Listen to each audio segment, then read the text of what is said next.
Bismillahirrahmanirrahim. Assalamualaikum warahmatullahi wabarakatuh. Salam sejahtera.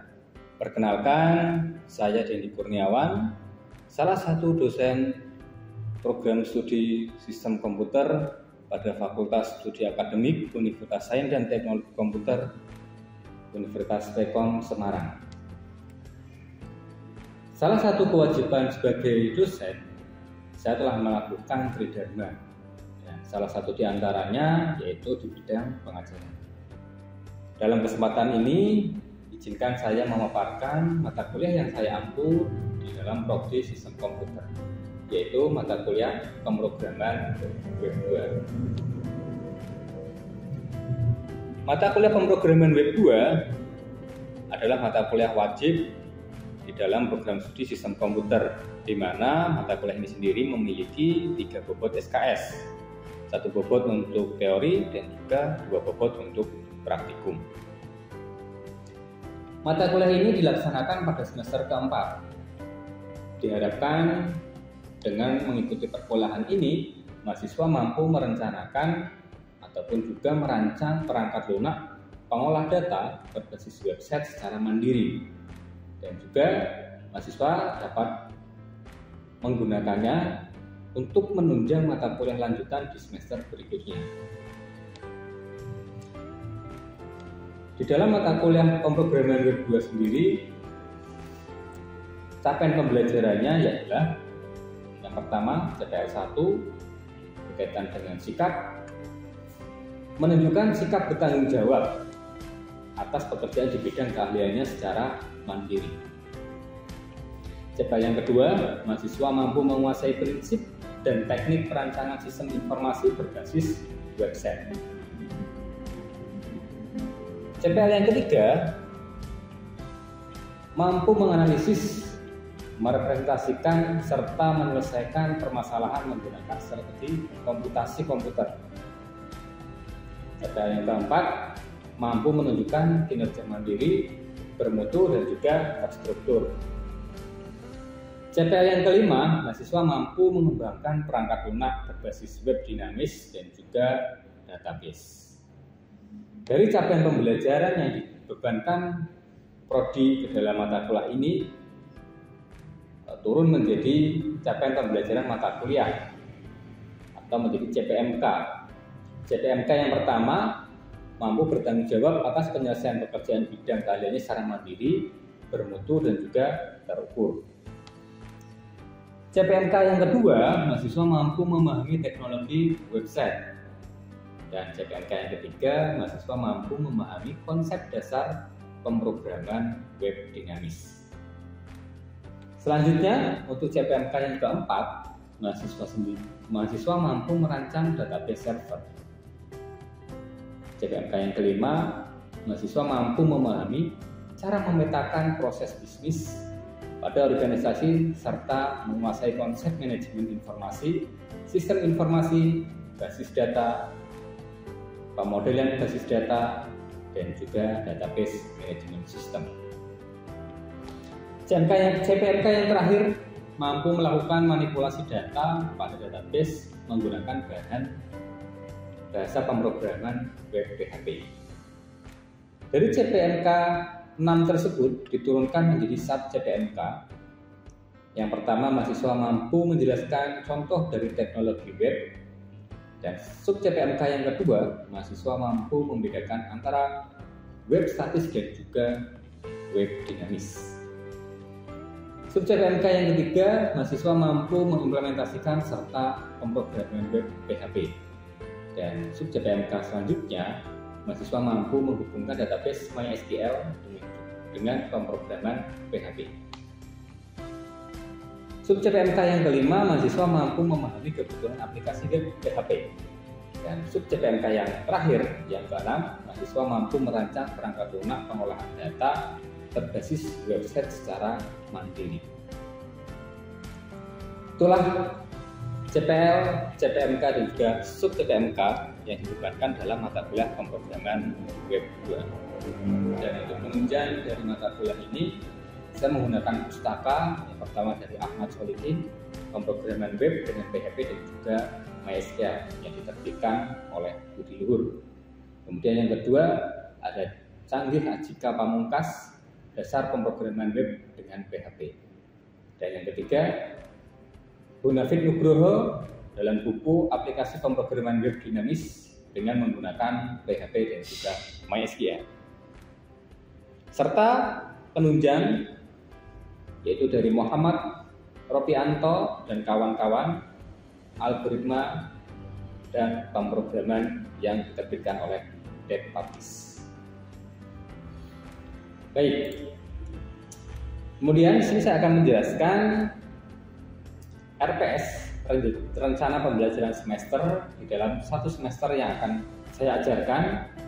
Untuk minggu pertama atau pertemuan yang pertama, diharapkan mahasiswa mampu memahami kontrak kuliah, teknologi web, dan juga persiapan untuk menulis web PHP.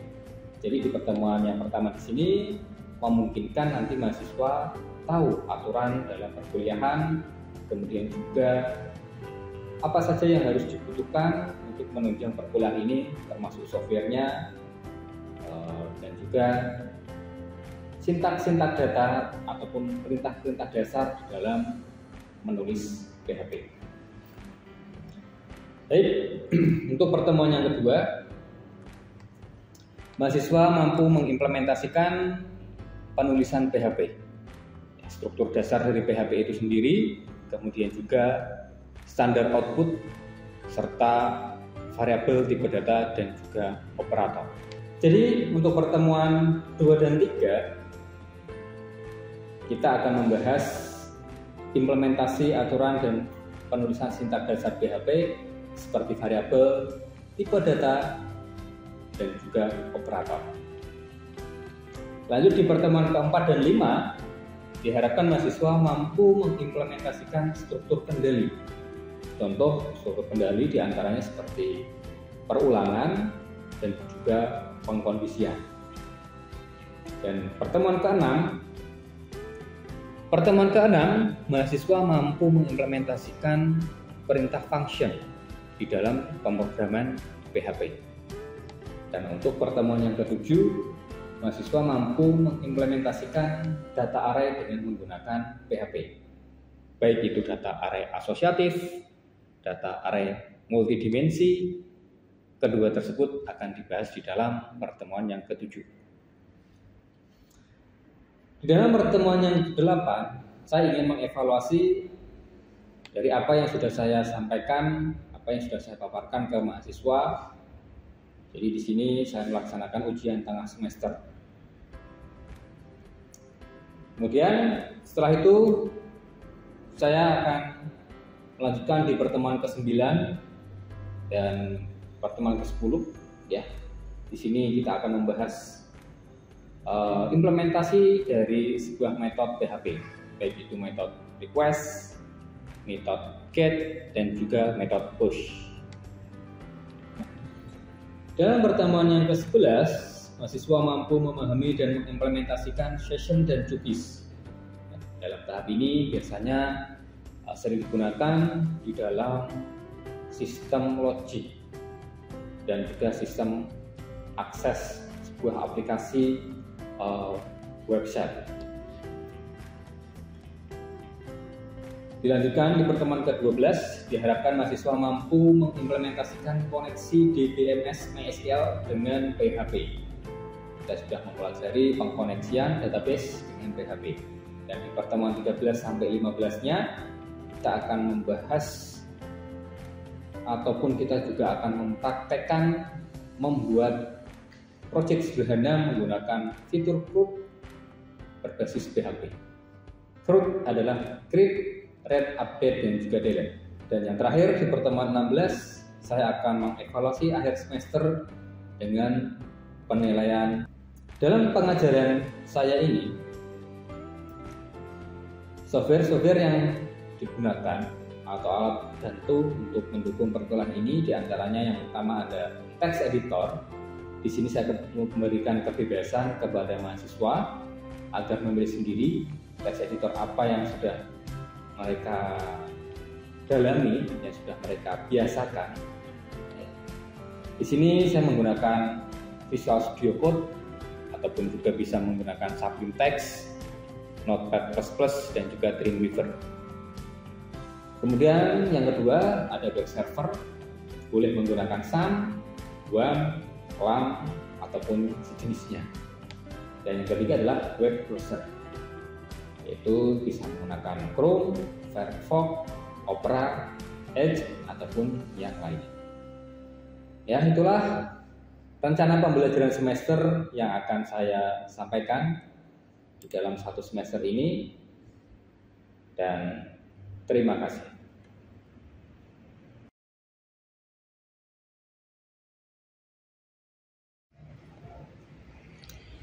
Ya, assalamualaikum warahmatullahi wabarakatuh. Waalaikumsalam warahmatullahi wabarakatuh. Selamat pagi semuanya. Pagi. Bagaimana kabarnya?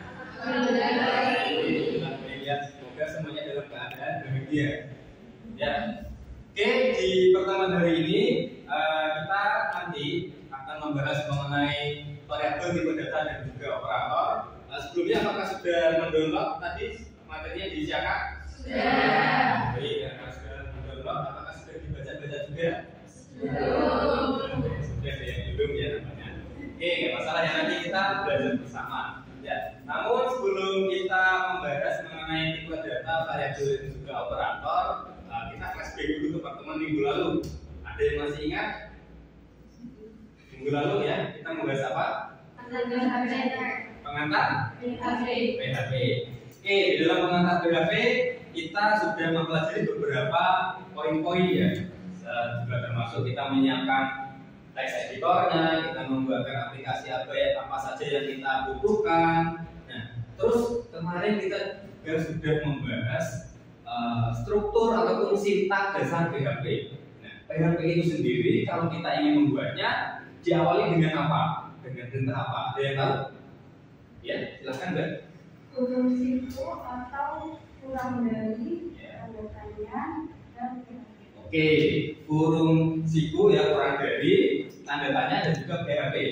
Ada pendapat lain atau ada yang lain? Jawaban yang lain? Tidak ada, semuanya sepakat? Oke, sepakat ya. Jadi memang seperti itu. Untuk memulai perintah PHP kita bisa menggunakan tanda kurung siku kurang dari, kemudian tanda tanya, terus tulisan PHP. Nah, baik. Kemudian untuk membuat komentar ya, di dalam PHP kan kita bisa membuat komentar ya agar nanti tidak dieksekusi oleh compiler PHP ini. Nah, untuk membuat komentar itu bagaimana caranya? Oke? diawali dengan dua garis miring. Diawali dengan dua garis miring. Ada jawaban yang lain? Semuanya sepakat? Oke, baik ya. Jadi memang kalau ingin membuat komentar atau ingin di bagian garis itu tidak dieksekusi oleh compiler PHP, kita bisa mengawalinya dengan dua garis miring. Ya. Nah, terus juga kemarin kita belajar untuk mencetak ataupun standar output, menampilkan data di web menggunakan PHP. Masih ingat perintah standar outputnya? Ya. Echo, Print, dan further. Ya, oke. Ada jawaban yang lain? Semuanya sepakat? Baik. Echo, print, dan juga further. Cuma seperti minggu lalu yang saya katakan, kalau further ini jarang digunakan ketika kita implementasi di website. Dia biasanya digunakan ketika si programmer ya ataupun web developer ini untuk menguji ataupun mengetes apakah variabel itu sudah sampai ke bagian halaman ini atau belum. Nah, oke, itu pelajaran yang kita pelajari bersama di pertemuan minggu lalu. Nah, untuk pertemuan hari ini tadi yang sudah mendownload materi, yang sudah membaca, kita akan mempelajari apa? variabel, tipe data dan operator. Oke, variabel, tipe data dan juga apa itu variabel? Ayo, apa itu variabel? Kita lihat dulu definisi dari variabel. Ya, yang pertama variabel itu adalah suatu pengenal di dalam program yang merepresentasikan suatu nilai ataupun data tertentu. menampung nilai. Itu adalah variabel. Atau dalam arti lain itu adalah suatu wadah, tempat untuk menampung suatu nilai. Nah, nilai ini nanti bersifatnya dia bisa berubah-ubah. Contoh dari variabel ini, misalkan kita ingin membuat suatu formulir. Contoh ya, ketika kita ingin mendaftar akun sosial media, misalkan Facebook ataupun Twitter ya, ataupun kita ingin mendaftar akun Google. Di situ kan kita disuruh menginputkan suatu data kita, berupa data nama depan, nama belakang, ya, gender kita, kemudian juga tanggal lahir kita, ya, biasanya kan seperti itu. Nah, variabel ini nanti bisa menampung nilai-nilai yang telah kita inputkan di formulir tersebut. Formulir nama, ya, maaf, teks nama tadi, ya, kita bisa tampung ke variabel nama. Nah, kemudian ke tanggal lahir, ya, kita bisa tampung ke variabel tanggal lahir. Nah, jadi nanti ketika banyak orang yang ingin mendaftar di Google, itu si Google itu tidak perlu menyiapkan banyak formulir. Ya, dia cukup membuat satu halaman saja. Halaman itu hanya satu yang bisa diakses oleh ribuan bahkan jutaan orang. Yang mana nanti setiap orang itu dia akan mengisi formulir itu dengan nama mereka sendiri. Dan nama-nama tersebut nanti akan disimpan di dalam database mereka atau database Google tersebut. Penyimpanan tersebut nanti kita membutuhkan suatu variabel ini sebagai akomodasinya. Ya, jadi nama tadi disimpan ke dalam variabel nama, dikirim ke database bagian nama. Nah, banyak seperti itu.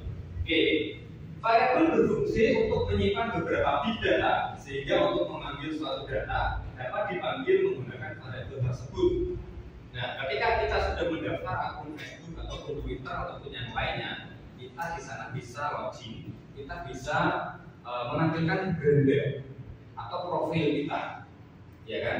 Si Facebook ini hanya membuat satu halaman profil, satu saja, tapi bisa diakses oleh ribuan orang, jutaan orang dengan profil mereka sendiri-sendiri. Si A kan kami lihat profil, ya isinya profil si A. Si B ketika melihat, ya isinya profil si B. Nah, tanpa harus dibuatkan file-file tersendiri. Ini filenya si A, ini filenya si B, ini filenya si C, tidak seperti itu. Facebook hanya membuat satu file saja. Oke ya. Nah, dalam pembuatan variabel itu juga ada contohnya, ada syaratnya. Nah, syaratnya bisa dilihat di situ, ya. Diawali dengan tanda string atau bulan, ya. Huruf S yang dicoret tengahnya. Kemudian nama variabel itu harus diawali dengan huruf ataupun garis bawah. Awal namanya harus huruf atau garis bawah, tidak boleh angka ataupun tidak boleh karakter yang lain. Tanda tanya, bintang, plus, minus itu tidak boleh. Hanya huruf A sampai Z dan juga underscore antara dua itu. Ya, untuk pengisian isi dari variabel kita bisa seperti contoh, kita bisa tentukan variabel tersebut ataupun nama variabel tersebut, kemudian diikuti dengan sama dengan. Terus ketika kita ingin variabel tersebut berisi string, karakter string, tipe data string, kita bisa bungkus dengan menggunakan dua tanda petik, ya, ataupun juga bisa menggunakan satu tanda petik di awal dan di akhir. Nah, kemudian kalau isi variabel tersebut tipe datanya nanti adalah integer atau angka, itu bisa langsung ditulis angkanya tanpa menggunakan tanda petik. Ya. Misalkan ditanya apa, kalau misalkan angka kalau dibungkus menggunakan tanda petik bagaimana? Tetap bisa. Cuma dia nanti akan membacanya itu adalah string, ya, tipe data string. Nah, terus kemudian ketika kita ingin memanggil atau menampilkan isi variabel tersebut, kita bisa menggunakan standar output kemarin yang kita pelajari. Kita bisa menggunakan echo. Ya, saya bekerja di tulis nama variabelnya itu apa? Ya, string perusahaan. Nah, untuk bagian echo di sini ya, itu kan kita harus diikuti dengan tanda kutip, ya, mencetak. Nah, tanda petiknya itu saya selalu mengajarkan agar menggunakan dua tanda petik karena dia lebih sakti daripada satu tanda petik. Oke, kenapa? Ya mari kita praktek lebih dahulu. Nah, agar lebih paham, lebih mudah dipahami, langsung kita praktekkan saja ya.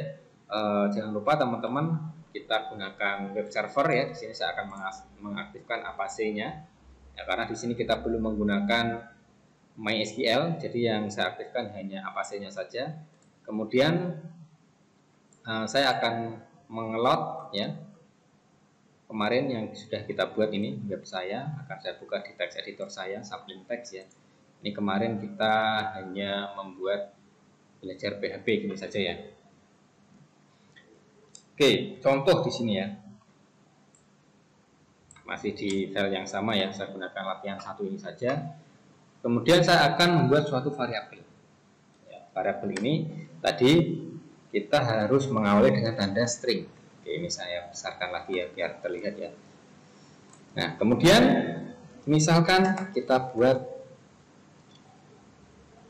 nama variabelnya adalah kampus ya, sama dengan, nah kemudian masih ingat ya, kalau string kita harus himpit dengan tanda petik 2 ya, boleh petik 2, boleh petik 1, tapi lebih sakti petik 2. Nah, kenapa lebih sakti? Nanti saya ceritakan.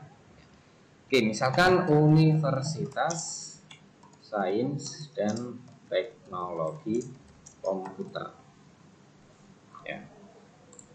Oke. Misalkan di sini titik koma. Kita sudah membuat suatu variabel dengan nama atau dengan value Universitas Sains dan Teknologi Komputer. Oke, coba kita buka localhost, foldernya web saya. Ya, di sini ada latihan 1. Oke, belum ada apa-apanya, ya, belum ada isinya. Meskipun kita sudah menulisnya, menulis seperti ini. Oke ya, ingat ya, untuk menampilkan sesuatu atau mencetak output di dalam PHP kita bisa gunakan perintah echo. Ya. Misalkan saya kuliah di, ya. Oh saya kuliah di, nah kita tinggal panggil nama variabelnya, yaitu kampus. Oke, kita save, Ctrl S, kemudian kita tampilkan hasilnya. Ya, tampil seperti ini. Saya kuliah di Universitas Sains dan Teknologi Komputer. Ya, yang kita panggil adalah nama variabelnya, bukan nama dari isinya. Ya, bukan isinya, tapi nama variabelnya. Oke, tadi saya katakan petik 2 itu lebih sakti daripada petik 1. Nah, kenapa demikian? Nah, coba di sini saya ganti dengan petik 1. Saya kuliah di kampus, kan kemudian saya refresh. Ya, inilah kalau kita menggunakan petik 1. Ya, kalau kita menggunakan petik 1 yang dicetak itu adalah nama variabelnya, bukan isi dari variabelnya. Nah, jadi petik 2 itu lebih sakti ya dibandingkan dengan petik 1. Makanya saya sarankan di sini kita selalu menggunakan petik 2 ya ketika kita memanggil suatu variabel. Ya, baik. Sampai sini bisa dipahami mengenai variabel? Ada yang ditanyakan? Belum ada ya? Oke. Ya, baik. Kalau belum ditanyakan, kita membahas tipe data. Karena tipe data ini kaitannya erat sekali dengan variabel tadi. Sebenarnya sudah saya singgung tadi ya, bahwa di variabel itu kita bisa mengisi data itu bisa string, bisa integer. Sebenarnya itu masih integer. Ada yang sudah tahu? Belum ada? Oke.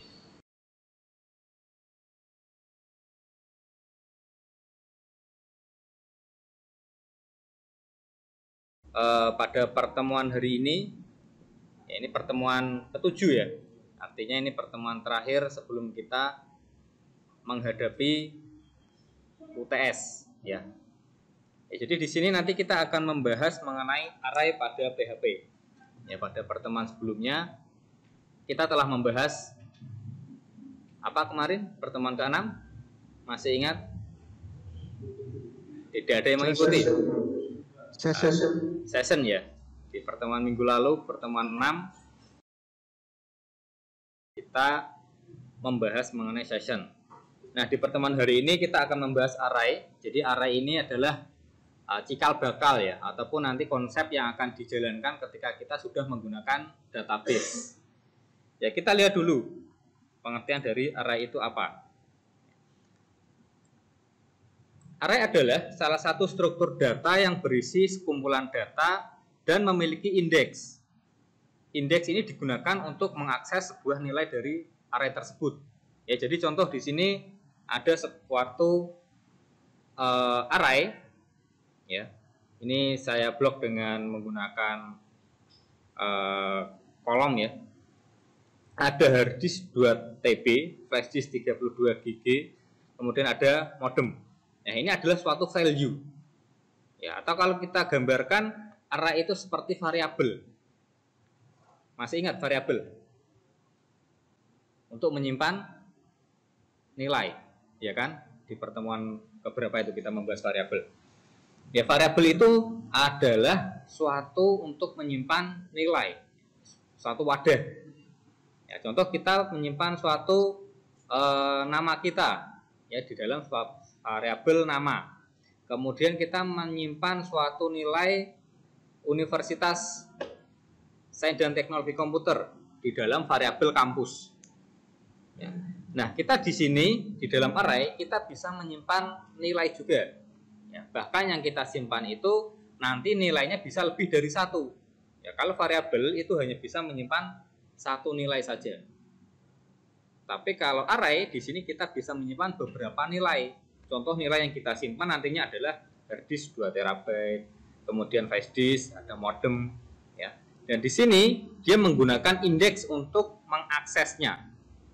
Indeks ini dimulai dari 0. Ya, jadi harus diingat indeks itu dimulai dari 0. Yang paling kiri di sini adalah indeks 0. Yang kedua indeks 1, seterusnya indeks 2, indeks 3, indeks 4 dan seterusnya. Ya. Sampai sini bisa dimengerti bahwa array itu adalah suatu tempat untuk menyimpan beberapa nilai. Ya, bisa ya. Contoh di sini membuat array. Ya.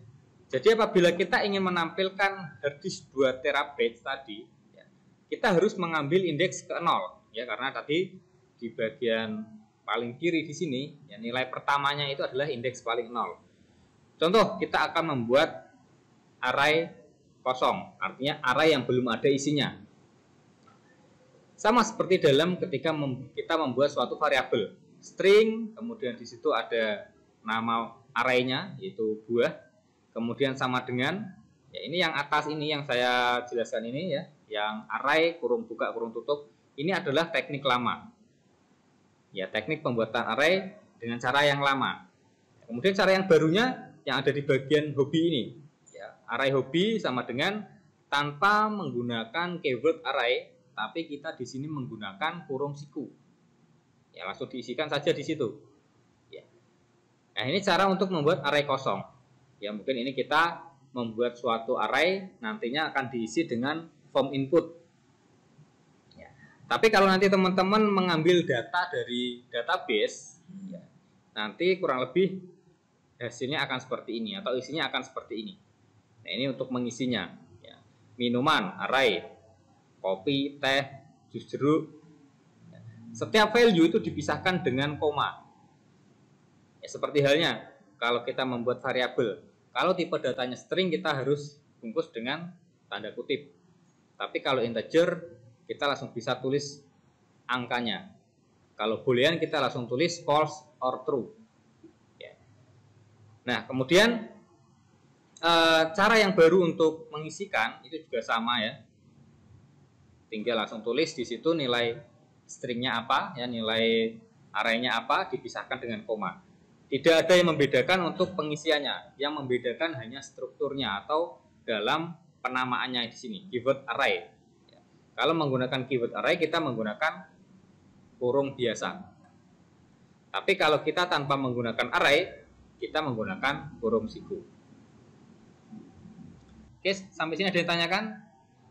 Belum ada? Atau yang dari cabang Pak Chandra, Pak Andreas ingin menambahkan atau ada yang ditanyakan dari mahasiswanya?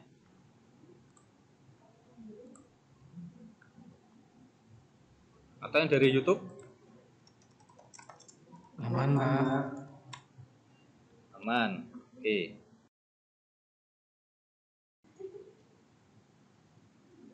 Sekarang belum ada, Pak. Oke, baik ya. Baik, kalau belum ada, kiranya seperti itu untuk pertemuan hari ini. Ya, kita jumpa 1 bulan ke depan ya. Karena 2 minggu untuk minggu tenang dan juga 2 minggu untuk ujian tengah semester. Untuk sesi online-nya saya akhiri dulu dan saya tutup. Wassalamualaikum warahmatullahi wabarakatuh. Waalaikumsalam.